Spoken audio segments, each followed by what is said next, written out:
Bismillahirrahmanirrahim. Assalamualaikum warahmatullahi wabarakatuh. Dalam pertemuan hari ini itu saya akan menjelaskan tentang proyeksi neraca.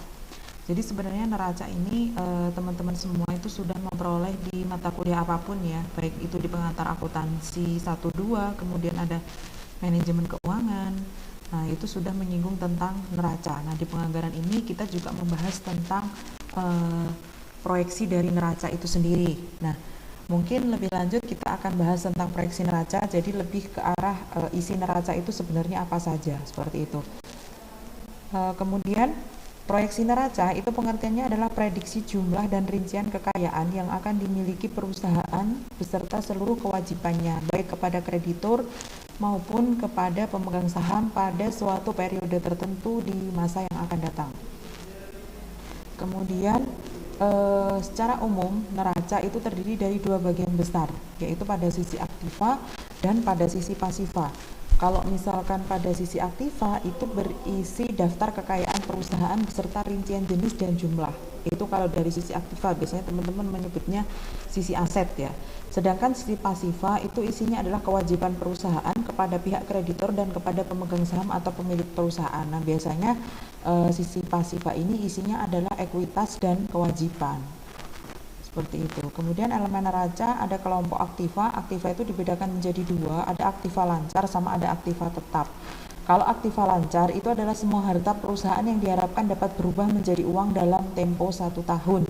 Contohnya adalah kas, piutang usaha, surat berharga, piutang karyawan, persediaan, biaya-biaya yang dibayar di muka, contohnya biaya sewa, asuransi, dan lain sebagainya, perlengkapan usaha, dan lain-lain. Itu adalah aktiva lancar atau disebut dengan current asset. Kemudian ada fixed asset atau biasanya disebut dengan investasi jangka panjang atau investasi tetap. Aset tetap adalah dana yang ditanamkan pada berbagai jenis aktiva yang diharapkan memberikan penghasilan bagi perusahaan. Contohnya adalah investasi dalam surat berharga. Kalau namanya jangka panjang berarti lebih dari 5 tahun ya. Kemudian ada fixed asset berwujud. Contohnya adalah peralatan kantor. Semua aktiva yang berumur lebih dari 1 tahun dan memiliki wujud fisik. Ada peralatan kantor, ada kendaraan, ada mesin, ada tanah, seperti itu.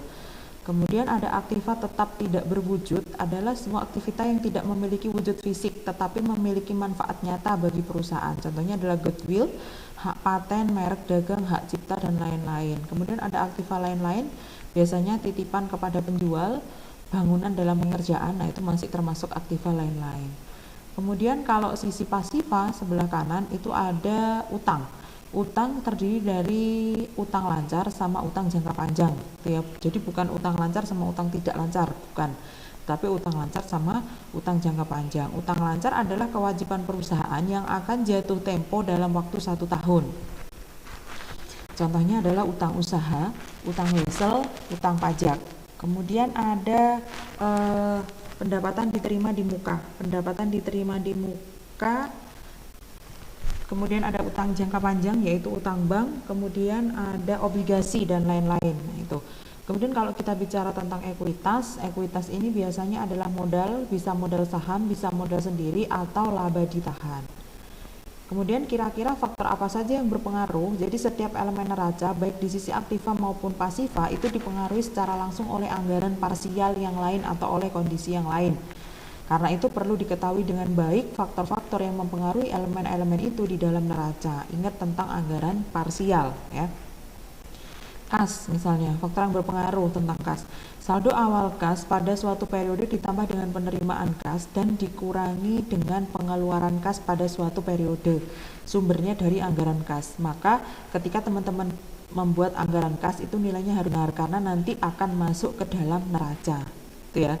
Kemudian kalau piutang usaha itu juga sumbernya dari anggaran kas. Ingat di pertemuan sebelumnya tentang anggaran kas itu kan ada aktivitas operasi, ada aktivitas investasi, kemudian ada pengeluaran seperti itu ya atau pendanaan. Nah, kemudian kalau piutang usaha, saldo awalnya piutang usaha dari mana? Ya berarti saldo awal piutang usaha ditambah dengan penjualan kredit pada suatu periode dikurangi dengan penerimaan piutang usaha. Itu sumbernya juga dari anggaran kas. Kemudian persediaan itu aman, harus aman. Untuk persediaan itu faktor juga mempengaruhi ya, sehingga mempengaruhi penentuan anggarannya. Kemudian perlengkapan, jumlah transaksi pembelian dan pemakaian perlengkapan pada suatu periode tertentu itu juga mempengaruhi neraca. Aktiva tetap, yaitu nilai aktiva tetap pada awal suatu periode ditambah dengan rencana pembelian aktiva tetap baru atau investasi dikurangi dengan nilai aktiva tetap yang dijual pada suatu periode. Kemudian kalau hutang usaha, saldo utang usaha pada awal periode ditambah dengan pembelian kredit yang direncanakan dikurangi dengan jumlah utang usaha, berarti kan saldo utang usaha. Kemudian ada utang bank, berarti kaitannya dengan bank. Ketika perusahaan melakukan peminjaman ke bank, otomatis mereka punya utang bank atau kewajiban wesel biasanya. Kemudian obligasi, ini sudah masuk pasiva. Obligasi yaitu saldo hutang obligasi pada awal periode ditambah dengan jumlah obligasi baru yang akan diterbitkan pada periode ini dikurangi dengan obligasi yang jatuh tempo. Kemudian ada modal saham, berarti jumlah lembar saham yang beredar pada awal periode ditambah dengan jumlah lembar saham baru yang akan diterbitkan dengan dikalikan dengan nilai nominal. Terakhir yang berpengaruh terhadap neraca adalah laba ditahan. Saldo laba ditahan pada awal periode ditambah dengan laba usaha yang dianggarkan dikurangi dengan jumlah dividen yang direncanakan akan dibagikan pada periode tersebut. Untuk metodenya, jadi aktiva sama dengan utang dan modal ya, atau biasanya disebut aset sama dengan liability plus ekuitas. Nah, untuk menyusun proyeksi neraca, metode yang paling mudah adalah menggunakan persamaan akuntansi dasar. Ini sebenarnya sudah dikenalkan kepada teman-teman di pengantar akuntansi 1. Kalau yang namanya aset itu sama dengan liabilitas plus ekuitas atau hutang ditambah modal. Nah, ini adalah contoh soal. Contoh soal ini hanya dari soal-soal ini teman-teman diminta untuk menyusun berapa, nah ditambah dengan anggaran-anggaran parsial ini berapa jumlah proyeksi neracanya. Nah, ini sudah saya lengkapi juga dengan pengerjaannya, ini persis dengan yang ada di buku ya. Nah, ini sampai pada pengerjaan terakhir. Nah, ini adalah proyeksi neracanya per 31 Desember 2000 sekian gitu ya. Oke, saya rasa itu yang bisa saya sampaikan pada materi proyeksi neraca ini. Jika memang ada pernyataan saya yang kurang dipahami, boleh ditanyakan. Sekian materi dari saya. Assalamualaikum warahmatullahi wabarakatuh.